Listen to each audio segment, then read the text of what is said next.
Good evening, everyone, and welcome to The Essential Witch.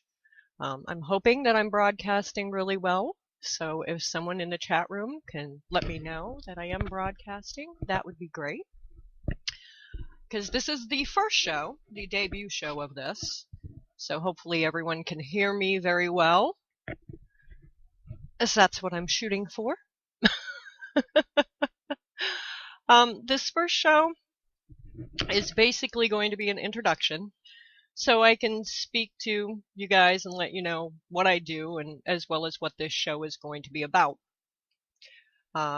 First and foremost, I am a witch. And I see typing. Yay, it's coming through. That's good. I am a witch. I am a pagan in the fact that I believe in more than one god. I believe in many goddesses and gods. So I always tell those who question me about my faith that I absolutely believe in God. I just don't believe he is a single parent.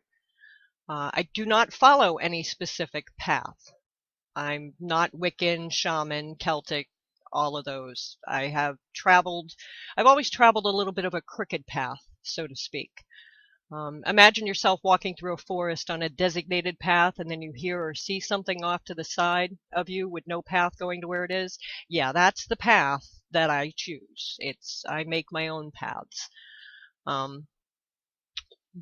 That is the start of how I ended up where I am today. I will state that I'm an earth witch and a kitchen witch for the most part. That is what I do mostly. I do work with fae and other magical and mystical creatures. I also do some soothsaying with tarot cards and a pendulum, as well as smoke and flame reading. I do candle magic. I love candle magic. But most of my workings deal with herbs, incense, oils, foods, that kind of thing. So I wanted to start with a bit of a background on the different things you'll be hearing about on this show. To start with, I wanted to explain being a witch and witchcraft a bit. The art of witchcraft itself is not a religious belief. Hi, Onyx! Onyx has made it into the chat room. She's just under Mitchell today. See, if you guys join us in the chat room on the page, you can talk to me directly. You can ask me questions because this is a live show, and I will be more than happy to answer questions. And if I don't get your question right away, bear with me. I will get to it. I absolutely will. As I was saying, the art of witchcraft is not a religious belief. Pagans and Christians alike have incorporated witchcraft into their belief systems, but it is not a religious belief in itself. Witchcraft itself is based on utilizing personal power in conjunction with energies. Witchcraft can be used with the energies of stones, herbs, colors, food, and other natural objects and even what's inside yourself. This is where intent and purpose is used when casting a spell or doing any other magical workings. The magic that I do is not considered light or dark. There is good and bad in all of nature. The friendliest house cat can turn on you and rip you to shreds, just as the mightiest lion can be tamed enough for a human to pet them. Calm and beautiful skies can change in a matter of minutes and turn into a devastating storm. A beautiful landscape can be destroyed after just one earthquake or a landslide. In magic, it is the same. Two people could cast the same spell, but if the intent is different, it will have different results. I'm not one to believe in the power of three or karma, but I do believe that what you send out comes back to you in one form or another. So be careful what you send out, because you don't want certain things coming back to you. The definition of a witch is a practitioner of folk magic, particularly the kind relating to herbs, stones, colors, wells, rivers, etc. We all work with nature, which includes the elements of air, water, fire, and earth. Some witch will work within the phases of the moon. I do not, unless it's specific to the spell or project that I am working on. We work with energies that are around us all the time. I do have altars in my home, but my magic is not confined to those specific areas. I can perform a spell or have a small ritual out in the middle of nowhere with no tools with me. A wand is nice to have, but your finger can be just as useful in casting a circle or drawing in energy. A tree stump or even just a spot on the ground can make a great altar. If you prefer to have an altar and tools, you can always envision them in your mind to help you. Some people will do visionary altars. They will, if they're out in the middle of nowhere and need their altar to do what they're doing, they will close their eyes and envision their altar in front of them. That is perfectly acceptable. There are no right and wrong ways to practice your path. It's whatever is most comfortable for you. It's fine. And you should not be judged for the way you practice. As long as you're comfortable with it and you're not hurting anyone, don't worry about it too much. I am also an empath. If you have no idea what that is, let me try to explain. Basically, it's a person who can physically tune into emotional experiences of a person, place, or animal. They're very sensitive to the visible as well as the invisible and pick up on body language, tone of voice, body movements, the words people choose when they speak, and the words they avoid, the logic they use, and the hidden things that only an empath can sense inside another person. And it is not uncommon for an empath to freak out for no apparent reason, only to discover later that a friend or family member went through some sort of trauma at that exact moment. So essentially, an empath is someone whose feeling sensory is extraordinarily heightened, meaning they receive the majority of their psychic input from what they feel. Empaths are people who don't read the future or predict it. They read people and their energy, although sometimes depends on the person being read too. They're often problem solvers, thinkers and studiers of many things, which I love to study, so I fall under that category. As far as empaths are concerned, where a problem is, so too is the answer. And that is me in a nutshell. If you have a question for me and I don't have an answer for you, I will find an answer. And if I can't find an answer, I will find someone who has an answer. So feel free to message me with questions. You can do that on the Essential Witch page. You can do that on the Raven Wings page. You can do that in the chat room here while I'm on the show. They are psychic sponges of the world, soaking up all the psychic and emotional static that other people give off. People being an empath is one of the most common, most challenging of all the psychic gifts. Being an empath and walking into Walmart can be very draining. Being around psychic vampires are also a real problem, and any kind of negativity will wear you down almost immediately. It can actually lead to real health issues. So grounding is a critical empath skill to learn. And I have a few little different ones here for people who are empaths or believe that they are or think they might be. Some have worked for me, some not. So you kind of have to pick and choose. It's a trial and error thing. I have an amethyst stone that I keep with me a lot because it does help me personally. You may have a different type of stone that works, a crystal or something that may work. You just have to kind of figure it all out. Number one, eating. This is a delicious way to stay grounded as long as you pay attention to the food you're eating. You want to pick something that you really like and bring it along with you if you're going out. The process of eating is actually grounding, and so is digesting. So you're less likely to be reading other people in restaurants. And if you start to pay attention to that, next time you go out to eat and you're actually eating, you won't pick up so much on everybody else that's around you. You have to kind of check that out. It's kind of weird. Wearing a crystal. There are many different grounding stones. My personal favorite, like I said, is my amethyst. Others you can go to are rose quartz, lapis, moldavite, stuff like that. When I go out, I pick a pendant to wear even before my clothes. So you want to make sure that you have that pendant that helps you ground with you at all times. And it's good to have it against your skin. If it's a tumbled stone, you can, as a female, if you have no pockets, you can actually put it in your bra. If it's not a tumbled stone, it'll probably poke you. So if you have pockets, you can keep it in your pocket. That way you can touch it with your hand. It's always good to have it touch your skin. Bracelets, necklaces with those stones so that they can actually touch your skin will help. Washing your hands. I get the urge to wash my hands when I go and meet other people and stuff. I don't know why. I feel the need to wash my hands.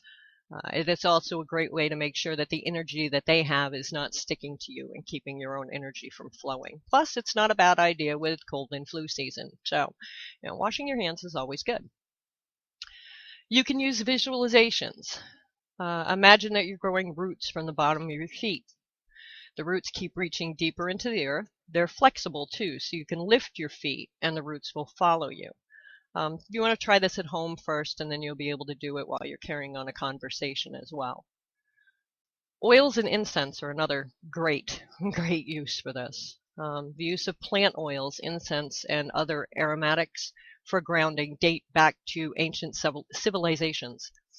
Native Americans still use natural fragrances like herbs like sage, sweetgrass, juniper, cedar, and pine needles to cleanse an area of negative energy and attract positive energy.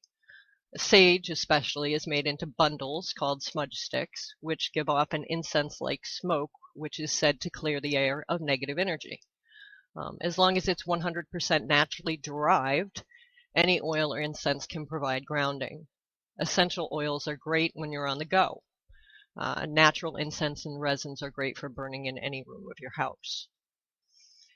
Water. Water can also be used in a number of ways to help you stay grounded. The options are endless. If you need a quick grounding and relaxation session, take a shower or a bath.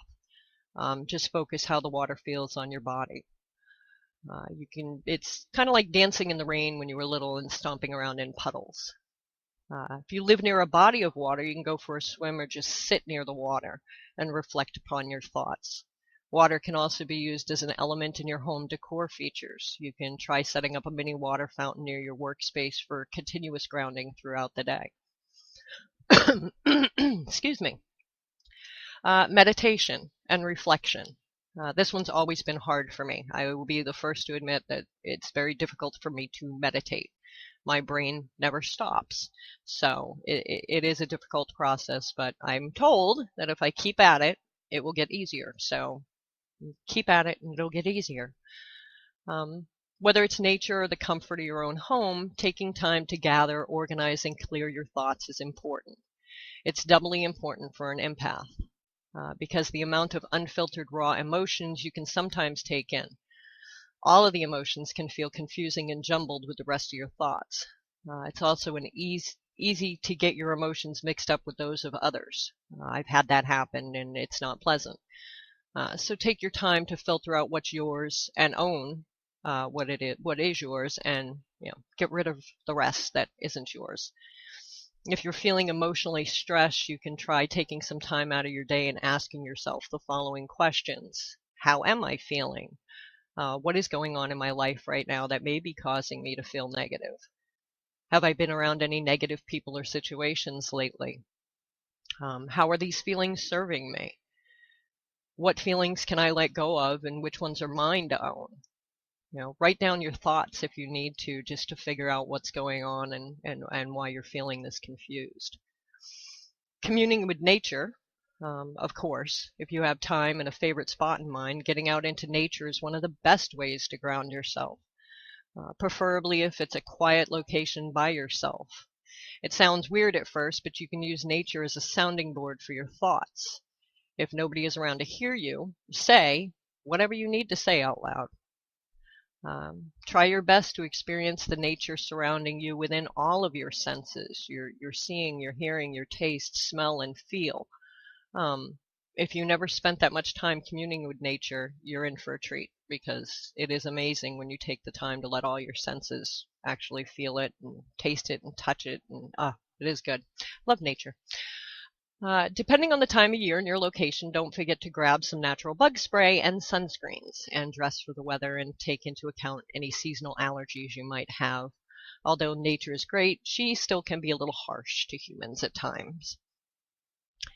And finally, going barefoot. And I love this. If I didn't have to ever wear shoes, I never would. It's the most basic grounding practice there is, and it's simple. Take off your shoes, feel the earth, whether it's in your backyard, the beach, wherever. It's especially helpful if you're an empath. It can also rebalance your emotional state. There is also an article out there about dirt. Like right now is spring planting time. There are certain chemicals in dirt that you plant in that digging your hands in the dirt will actually help your mood and works with your serotonin, and I forgot the other word, but it works with your brain. It's like a natural antidepressant, just digging in the dirt. So if you like planting, then there you go. That's going to be another one for you. Now I'm going to give you just a little bit of information about what an earth witch is and what we do. Earth witches, we tend to be very quiet and careful about what we say. When we speak, however, we speak about what we know, which will hold merit for what we're telling you. We rarely take unnecessary chances, and we are very level-headed for the most part. We usually are able to help others find answers to their problems, or at least point them in the right direction. See, now it helps somebody in the chat room. Help me today walking in the sunshine, breeze, harvesting plants, and sticking my fingers in the dirt. Yes, it does. It's amazing. And just a little bit of time outside in the sun, plus it's very good for vitamin D. I am a person who suffers from vitamin D deficiency. Sunlight, 15 minutes, no sunscreen, will actually bring up your vitamin D levels. It helps your body process all the chemicals and preservatives and helps make vitamin D. So 15 minutes, no sunscreen. After that, you want sunscreen. Little more about us. We're people that are easy to please. It doesn't take much. I'm one of those people that you buy me an empty, pretty bottle, I'm happy. I love a new sponge for my kitchen sink. I'm very easy to please. I get excited, you know. I'm a dollar store fanatic. I love looking for treasures in thrift stores and yard sales. I try not to hoard too much, but I have to admit that I have an issue with collecting herbs, stones, books, natural wood, that kind of stuff. So yeah, I have to be very careful because I was ready to bring home a tree the other day. So yeah. I'm a very easygoing person most of the time. On the flip side, being an earth witch, being gentle does not mean that you don't want to anger an earth witch. It takes a long time to get one of us angry, but we are capable of utter destruction. We view this as a natural part of the life cycle. We are the type to give you every chance to explain yourself, but once you have been you've angered us, we are stubborn and can hold a grudge quite well. If an earth witch has decided they do not like you, it is a guarantee you've earned it. There are many people out there who can vouch for me on this. I have cut people out of my life, and that's it. There's no way I will ever let you back in. We are, however, quite forgiving to those we love and trust, as long as the trust has not been broken. We'll back you up in any situation, no matter the cost of our own selves. But we are very rooted in the home. We're not shy. We can socialize, but we normally stay pretty much so home. We tend to hold ourselves to a higher standard and strive to set good examples for others. Not that we think we're better than anyone else. We just are very, well, most earth witches, I cannot say all, but most of us are very hard on ourselves, I guess would be the way to put it. We're harder on ourselves than we are on anyone else. We tend to become one with nature and all of nature.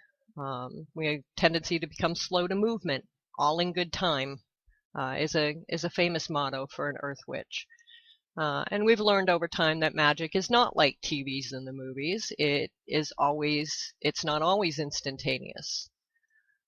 As far as magic an earth witch does, it's basically any type of folk magic. They tend to be a puzzle of hoodoo, voodoo, Native American beliefs, shamanism, ancestral lore. This puzzle, however, is one where all the pieces fit beautifully together. A lot of pagan paths do cross. There's a lot of similarities between a lot of different paths, so no different here. If you look at all the forms of paganism and the magic performed in each one, there are many crossovers. All forms of magic are related in one way, shape, or form. We are all connected no matter what path you follow. The beauty with magic within an earth witch can be found all around you, even in yourself. Earth magic, or sometimes called the active powers, comes from the focus of earth and nature. This is the first and original form of witchcraft, as well as a common and most popular use of witchcraft today, because the witch is already in possession of the magic, and it can be easily accessed without any kind of spell, incantation, or tools. So we are going to take a short break right now and listen to some of our wonderful sponsors. And when we come back, I'm going to talk a little bit about the different forms of earth magic, so you'll get a little bit of an idea with that. So stay tuned. We will be right back.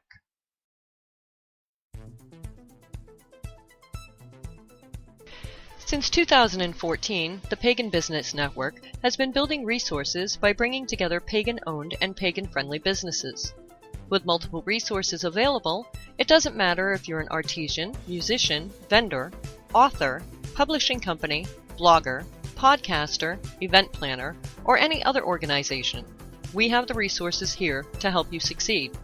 Becoming a member is easy and affordable, even for the smallest of budgets.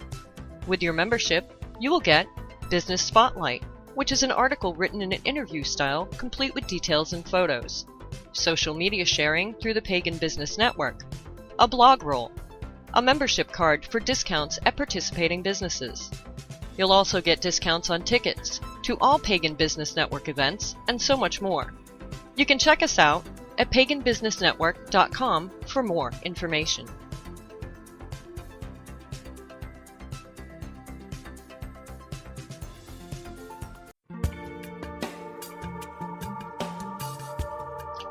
Looking for that special item for your mantle, or that one-of-a-kind gift for the love of your life?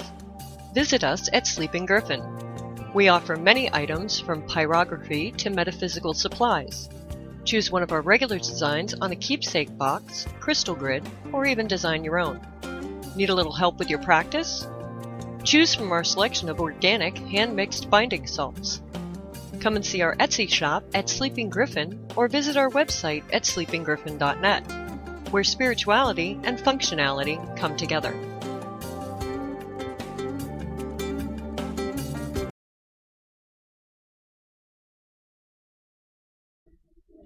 And welcome back, everyone. I hope you enjoyed that little commercial break.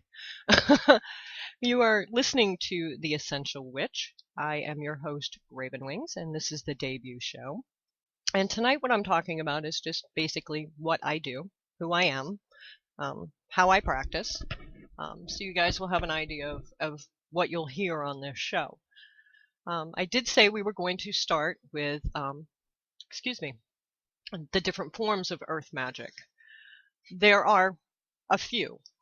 Pyro, which is pyrokinesis. Fire, not pyro. Fire, which is pyrokinesis, is control over flames, fire, or even heat of an object.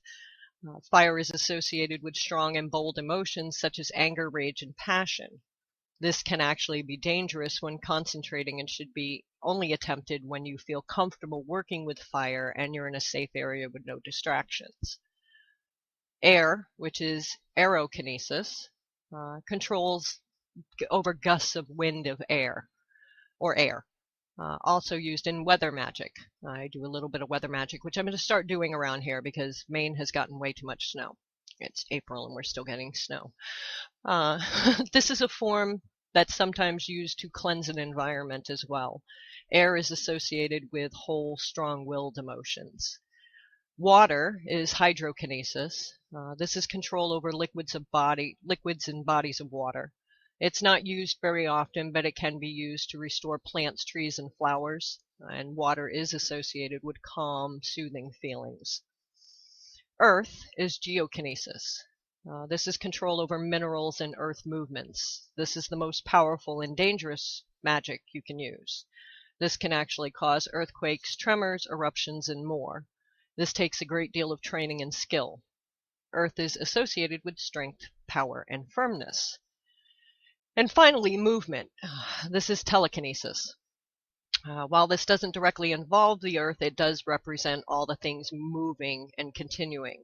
This is the most used magic because it's quite simple and the easiest to learn. Earth is the realm of abundance. It's physical matter, wealth, and prosperity. It's the most stable and dependable of all the elements, and while it is creative, it is also practical. Earth is what sustains all life and on which the other elements rest. There is other things that we use, animals.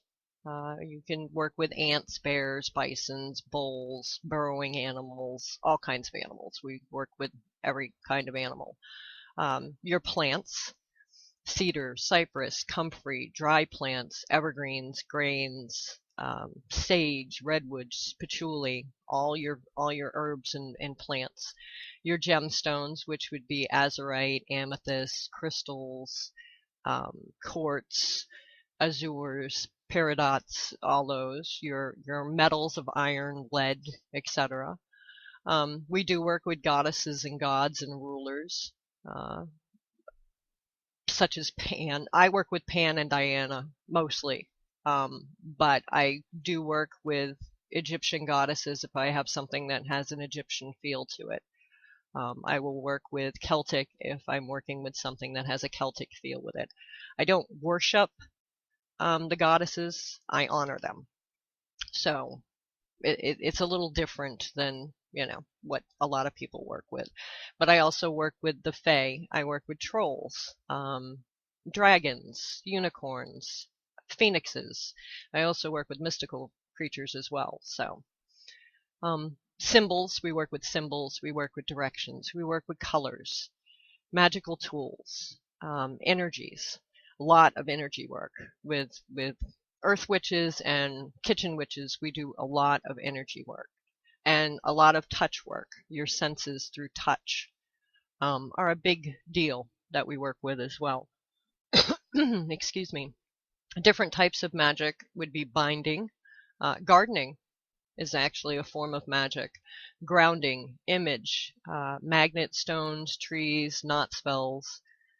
We do some ritual work. I'm not big on the ritual work. I do very small, very unritualistic like works. So I'm going to get into a little bit now of the kitchen witch, because the earth witch was going to take a little while, and I'm going to devote a show to earth witch and kitchen witch. Earth witch will be coming up, I believe, next week. Yes, next week is earth witch. So I will get into more depth with earth witch next week. With kitchen witchery, which is another big part of my life, just because you can cook doesn't mean you're a kitchen witch, just so you know. Being a kitchen witch is actually more complex than just casting a spell while you're making some cornbread. Kitchen witchcraft is a unique form of the craft which focuses on honoring all in your mundane life, and that means everything. This means honoring your god or goddess or deity by taking care of your hearth and home. This involves everything, finding the sacred meaning in your daily household chores. This would be from everyday cooking to mopping the floors. Kitchen witches will recognize that cleaning and cooking are an important and meaningful task, and by honoring their homes, they're honoring their deities. It's finding ways of making chores more enjoyable, thus making cornbread, thus making your home a more magical home. The kitchen witch honors what she cooks, preparing meals with love and intent. We use a lot of fresh ingredients, often from her own garden if she can. For me, unfortunately, I live in an apartment. I do have fresh herbs that I grow. I actually have a parsley plant that has managed to last since last spring. So I use a lot of basil because I'm Italian. So yeah, basil's my thing. So basil, parsley, stuff like that. But I also do get fresh vegetables from a local garden in the area as well. Using these ingredients as a kitchen witch, you use them to create delicious seasonal foods, home remedies, and magical spells. If a kitchen witch can have a garden, she may spend a lot of time in that garden communing with nature and working with elemental spirits or even casting simple spells in her garden. Most kitchen witches do work with fairies. That's why they spend a lot of time in the garden too. Kitchen witch is attuned with the seasons as well, and the elements of nature, just like an earth witch.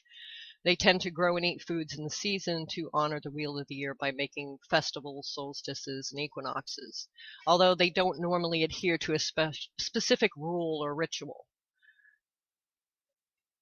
I will teach you how to grow basil, Terry. I will absolutely teach you how to grow basil. My basil does awesome. I can give you tips for that. I will get with you later. We're going to be talking Sunday anyway. um, for example, a summer solstice festival for a witch could just be a barbecue at home with a fruit salad of seasonal fruits and some vegetables from the garden and a pitcher of sangria with just a few friends and family. Many kitchen witches celebrate a particular festival or season by decorating their home with natural objects and cooking a seasonal meal. I do seasonal meals all the time. Yeah, cleaning the toilet never does really feel magical, but you can actually work it in. It can actually, it's funny because we were talking about that yesterday, Onyx Moon and I. You can actually make cleaning the toilet a magical experience. I'm going to get into that on show 3. Trust me, there's a way. I had 5 kids, so you can imagine what my toilet was like, especially considering 3 of them were boys and a husband. So yeah, I've found ways to make cleaning the toilet magical. Most kitchen witches are creative in the home. They'll make their own decorations, practical items, stuff like that. Many of them will learn old crafts like weaving, spinning. I do crochet and I do knit. I do sew. I do paint. I do some wild crafting. Embroidery is not my thing. Just can't do it right. I end up stabbing my finger, and I don't use blood in many of my spells, so I feel the need to stab my finger. Most spells for kitchen witches will involve food, obviously. Even the act of preparing the meal is seen as sacred and can provide a ritualistic basis for focus and intent. Yeah, 5. Ugh. Spells for prosperity, harmony, abundance, and health, yes, I can speak, are carried out while they're mixing ingredients. Casting magic with candles, needle and thread, or natural objects are other methods, along with divination and weather magic. So weather magic does come in between earth witches and kitchen witches as well. It is a very solitary path. And is very good for those who have interests in their homemaking, cooking, gardening, crafting, and things to do with the natural world. If you're into that kind of stuff, kitchen witchery might be something you would like to learn more about. A witch that may want to keep her practice secret may use kitchen witchery as a way to still be able to practice, but to not be obvious in what he or she may be doing. So for those of you who are still in the closet and have not come out for whatever reason, whether it's, fear of, losing your job or your children or your life in general, because the stigma is still there. This is an actual great way to be able to practice without people knowing that you're doing it. As far as the tools used by a kitchen witch, they're a bit different, yet still the same. A kitchen witch will have tools that they use just like a regular witch, but they may be used in a different way. Instead of an athame or a bowline, a kitchen witch will have their regular kitchen knives. When cutting up herbs or other items for their recipes, the right position, size, shape, or whatever will be how, they decide directing the energy and the intent on the spell. For example, a wand, just like an athame, is used to direct energy. The counterpart for this in the kitchen would be the spoons. Stirring your food stirs up the energy and directs it. The besom, your broom, is used for cleansing an area of negative energies. A normal broom and cloth can do the same thing for a kitchen witch. The cauldron, which would be replaced by the use of pots and pans. Just as using your stove, which is heat, is energy and used to transform things, would be just like cooking over a fire. If you have an electric stove, do not worry about it. It's the same thing as if you had a gas stove. You're still using heat to create what your intent is. Cold, like from the fridge, can be used to slow things down, or to even bring things to a stop. You've heard of freezer spells. You're actually using a kitchen witch technique. Stirring your food. That's another thing. When you're stirring your food, you want to stir in a clockwise direction to draw in good energy. And if you're stirring in a counterclockwise direction, that can be used to send out negative energies. So if you're trying to do something positive and you want to bring good energy in, you'll stir clockwise. If you are doing a spell in the kitchen where you need to push negative energy away, then you stir counterclockwise. So there's a few little differences, but it's actually very easy to work. If you've done any kind of spells, they're very easy to work them into kitchen magic. As with all magic, when you approach kitchen magic, make sure you have a clear goal in mind. Match your intent to the food you're preparing. And yes, food actually does have different uses. I'm going to get into all of that on the Kitchen Witch Show. If you're doing a healing spell, then maybe you could make a broth or a soup. Grandma always made chicken soup when you were sick.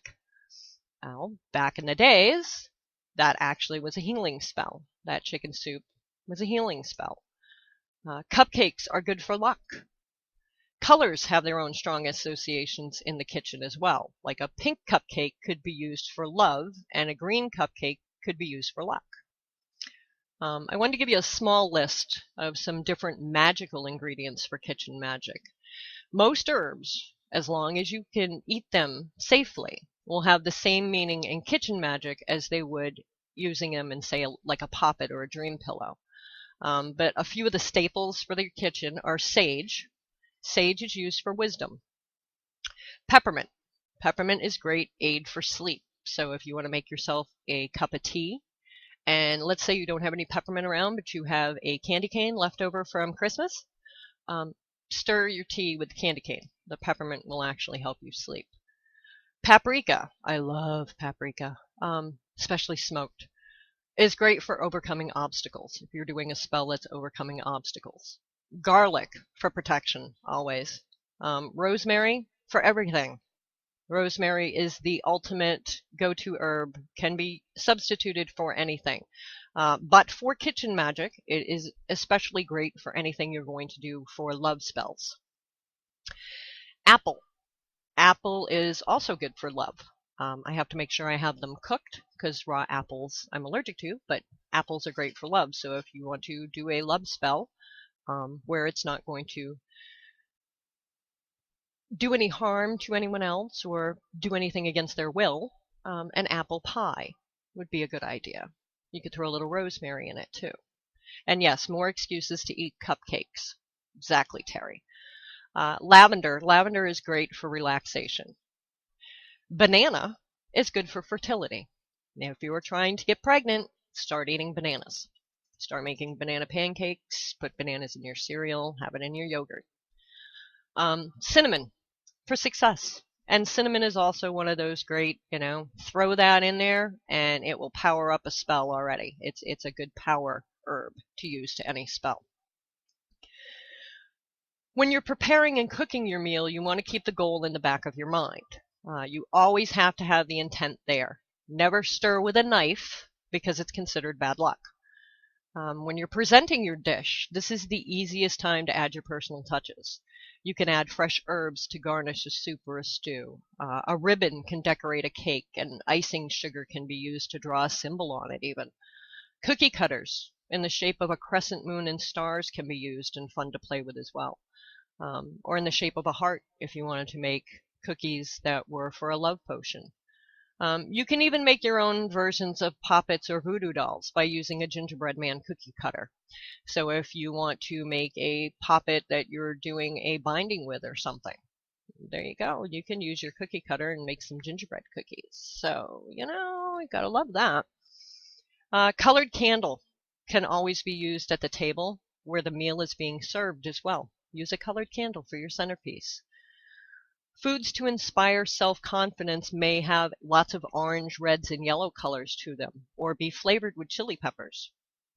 Cooking does not have to be mundane or obligational. You want to let your pans be your cauldrons and your wands be your spoons. It's just a whole lot of fun if you actually allow it. There's way more to kitchen witchcraft than just cooking, but cooking is a big part of it, and I just love to cook. So, but we are going to take our last commercial break now to listen to some of our wonderful sponsors. And when we come back, I'm going to give you a few of the Kitchen Witch ABCs. Some of these are actually funny, some of these are true, but I just thought you'd find them all kind of humorous and kind of neat. So we're going to take a break right now, and stay tuned. We will be right back.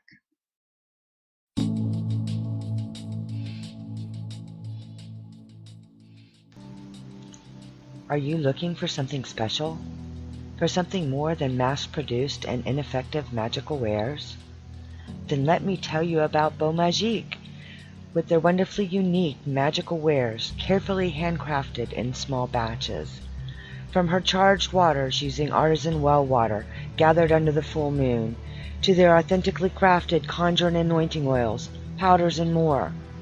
All handcrafted by Reverend Terry Brookins, using old and new recipes and super secret sources to be able to share her own brand of magic with everyone. Visit beaumagique.com. That's BEAUXMAGIQUE.com. Visit today. This is what you've been looking for.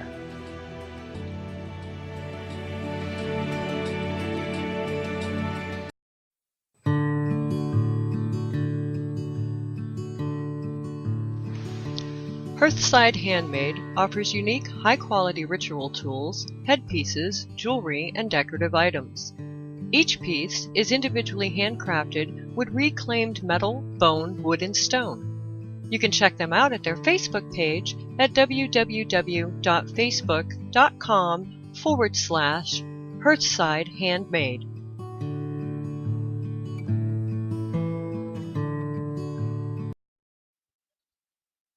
And welcome back, everyone, to The Essential Witch.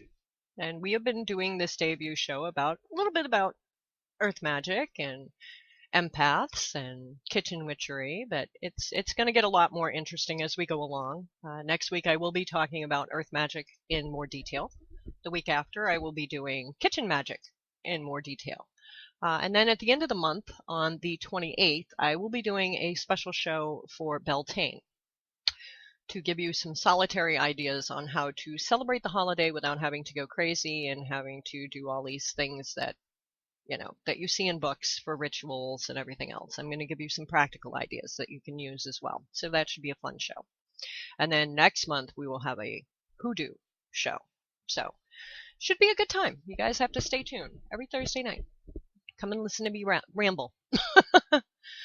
So here we go. Here are a few of the Kitchen Witch's ABCs. Before you chop your vegetables, you want to offer thanks. That's just a common thing. I mean, even if you're going to be harvesting your plants, you always want to ask permission first before you harvest a plant. You never want to take more than 2/3 of a plant so you don't kill it. Don't take the roots.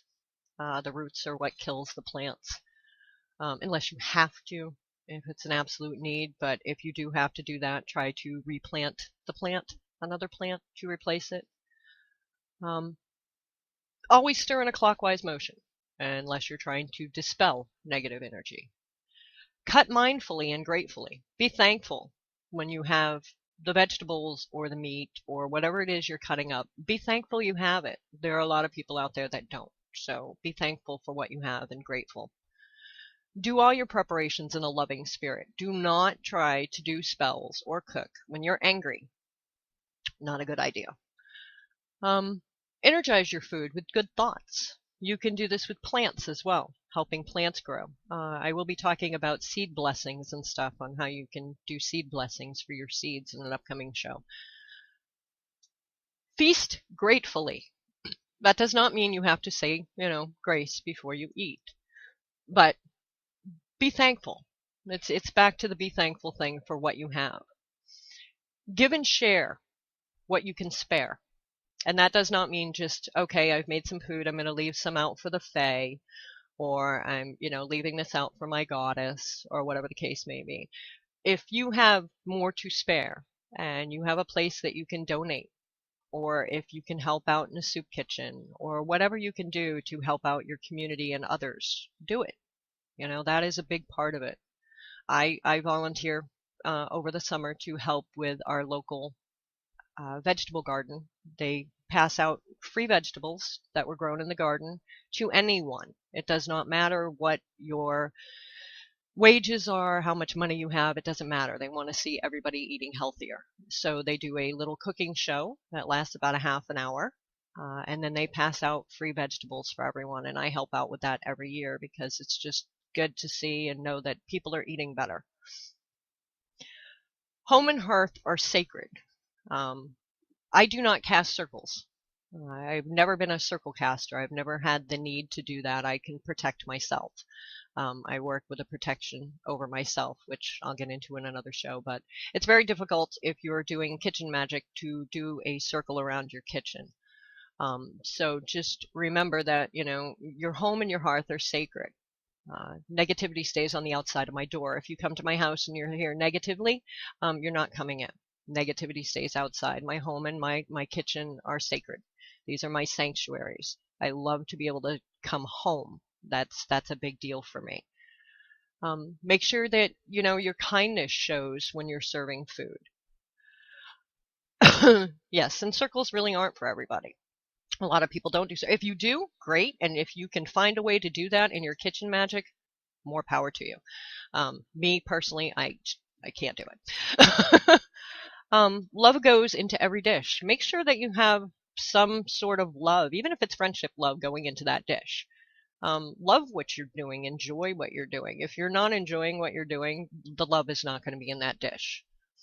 Always be mindful when you're gathering ingredients. Don't be greedy. Just take what you need. No wasting. You want to recycle. You want to compost. Feed the animals. I mean, I have a backyard, thank the gods, that's woods with a little river that runs behind us. If I have extra food, I can put it out there. The animals out there will be more than happy and enjoy it. So I just make sure I put it far enough back. That way, if there are skunks, they're not up by the house. I like all animals, but skunks, not so much. Open your senses. You want to make sure that you're working with all of your senses. You want to enjoy your surroundings. You want to play as well as work. Don't make everything so hard. We were talking about the toilet being horrible to clean and the bathroom. Throw on some music. Dance around your house while you're vacuuming. Who's going to say? And if they do, who cares? Give them a good show. I mean, I've been seen singing in my car. I don't care. I'm having a good time. Enjoy it. Make it just as much play as it is work. Quench your thirst. You want to always make sure that you're hydrated. That is a big deal for a kitchen witch. We go through in this house 3 cases of water in a month, and these are the 35 packs of water. We go through 3 cases plus per month. I drink a lot of water. Resolve to be grateful and waste not. Make a resolution for yourself.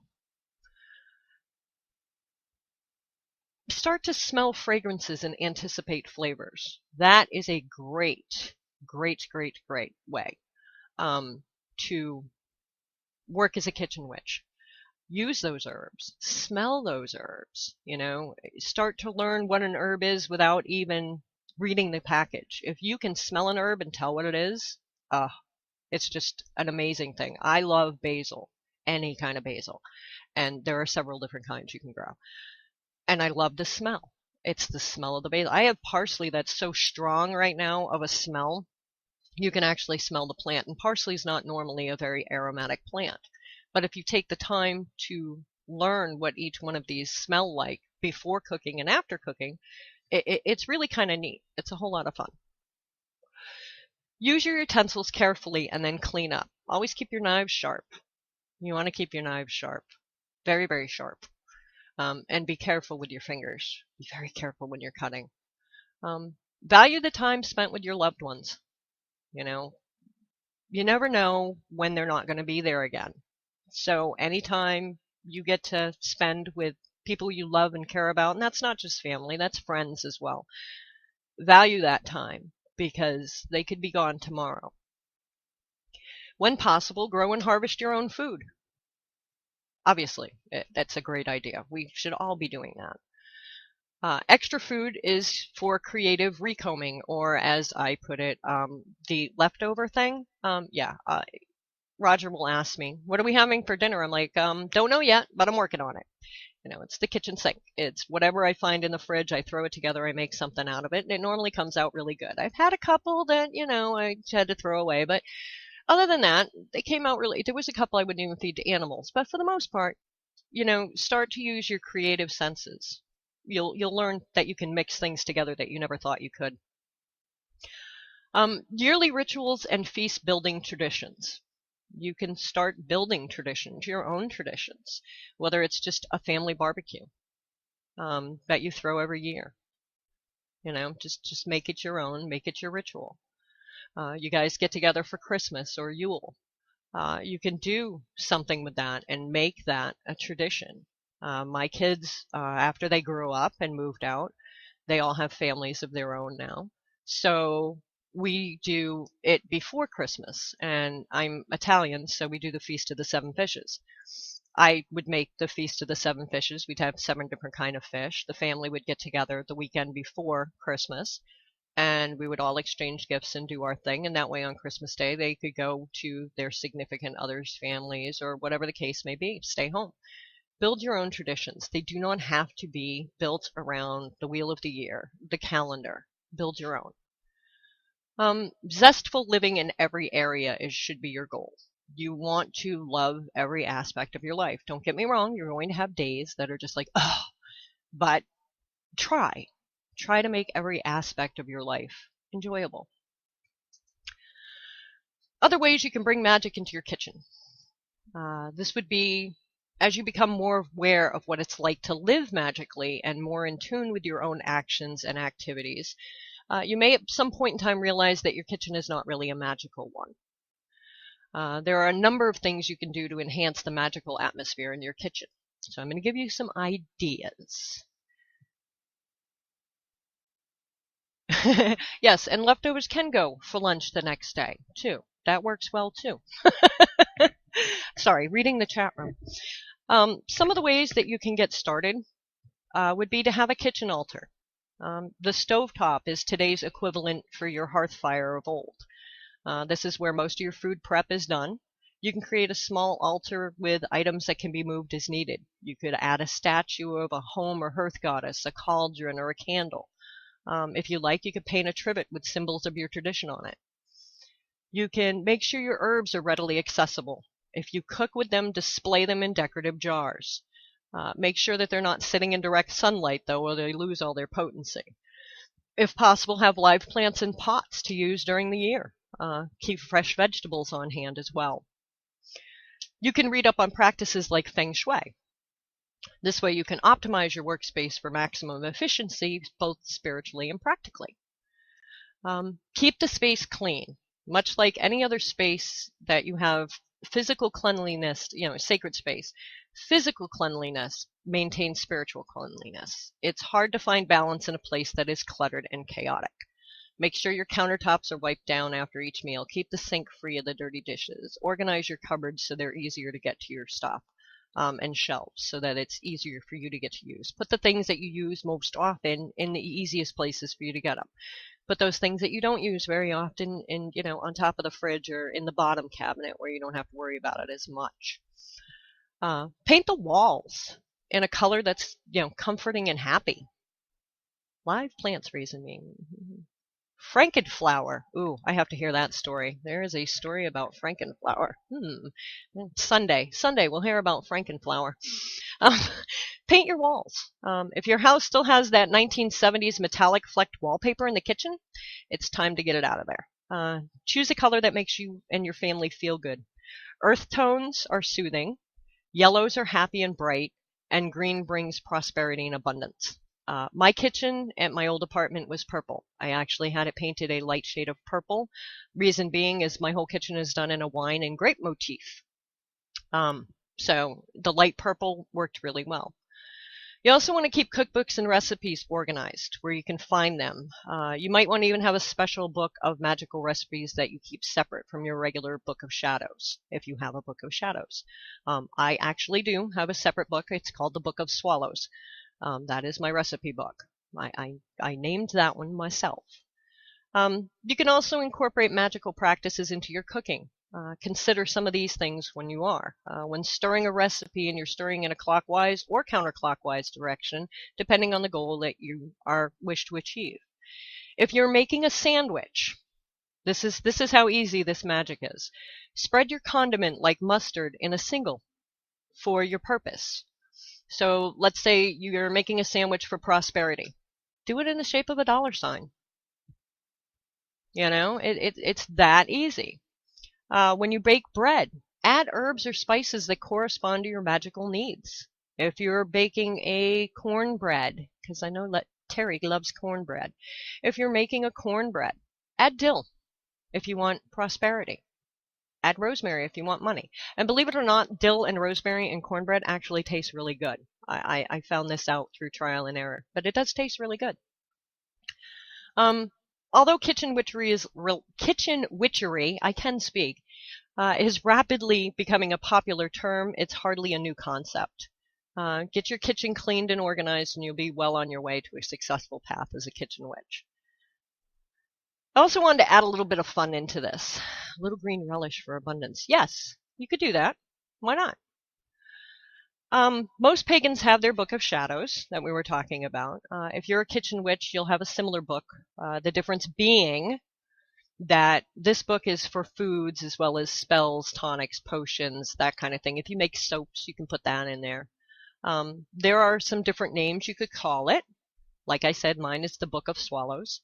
You could call it the Book of Hearth and Home, the Cauldron, Cook of Shadows, magical recipes. I mean, those are just a few that you could, a few different names you could use for it. So with that being said, I'm hoping that you will have some kind of an idea now what this show is going to be like. I'm going to be talking a lot of herbs, food, gardening, tools, fae, kitchen witchcraft, earth witchcraft, and all different kinds of magical other things.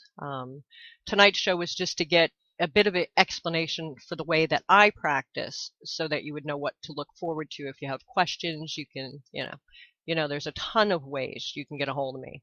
I do have this show page on Facebook, The Essential Witch. I have a public figure page, and that's Raven Wings. That's for my public figure page. You can actually contact me there. You can message me there. I have Walking the Crooked Path, which is the show that I do on Sundays. That is a page there that you can get a hold of me there. Plus, I have Raven Shadow Crafts, which is poppets and other stuff that I make. That page, you can message me there as well. So there are plenty of ways to get a hold of me. Never fear. And if you have questions, by all means ask. If you have a show idea you'd like to hear, ask me. If it's not something that I do, I'm sure I can find a host on here that would be more than happy to do a show on it. Message, PBN themselves if you have a show idea. I'm sure that, we will all get together and get that show on for you. Yes, see? And I have in the chat, if you are in the chat room, you can get the link to the page right there. You are going to get seasonal shows from me as well. So the next seasonal show will be for Beltane, which is happening May 1st in the Northern Hemisphere where I am. On my path, I am completely solitary, so I do not do a full ritual. So what I will be doing is a show on how to solitarily celebrate the holiday with herbs and oils, incense, decorations, crafts, foods, recipes, and a lot more. And if you start watching the Essential Witch page on the 17th, I will be posting up recipes starting on the 17th for Beltane as well. So along with some little bits of history and information and stuff too, so that you'll get a little bit of everything in there. I try to give these ideas on different ways to celebrate holidays. You can take them and run with them. You can pick and choose what you like from them. The same with my shows. My shows are not here to tell you how to do anything. That's not what I'm here for. What I'm here for is to give you options. If you like the way I tell you how to do something, but you want to tweak it a little to make it your own, by all means, do that. That's the greatest part of this path. We can do that. There is nothing set in stone. I love to share information that I have with all of you. My path is just that, my path. I've never tried to have others follow me down my little winding, crooked path. You'd probably get lost trying because I tend to wander. What I like to do is just share my knowledge with you guys and let you guys pick and choose what you want to, out of it. I truly believe that knowledge is power. You should never stop learning. I always am looking for new information. I read books. I'm on the internet. I talk to all kinds of people from all different paths. I love hearing how others work or spell or how they use rosemary in cooking. All of that. I love listening to other people or the latest book they read that really opened their eyes or something. They say that the more active you keep your brain, the less likely you'll suffer from ailments such as dementia and senility and Alzheimer's. And I believe that to be true. So I believe the more we learn about paths that others travel, the more open we become to accepting everyone for the way, we ourselves want to be accepted as well. So that is my show for this evening. Next week it will be all about earth magic.